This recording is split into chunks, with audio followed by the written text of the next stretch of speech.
Hello বন্ধুরা, আজকে আপনাদের সামনে একটা নতুন রেসিপি নিয়ে এসেছি। সেটা হচ্ছে গোলবাড়ির মাটন কষা।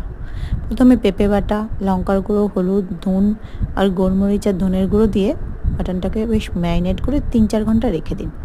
তারপরে তেলের মধ্যে গরম মশলা ফেলে পেঁয়াজকে স্লাইস করে একদম পেলেস্তার মতো ভেজে নিন। তারপর তার মধ্যে রসুন, আদা বাটা দিয়ে একটু দই দিয়ে ভালো করে কষান। তারপর দিয়ে দিন মাটনটা দিয়ে ভালো করে কষান। অন্তত 45 মিনিটস কড়াইতে মিডিয়াম আঁচে কষাতে থাকুন। মাটনটা কিন্তু আমি প্রেশারে দিইনি, এইভাবে কষিয়ে রান্না করেছি, দারুণ হয়েছে।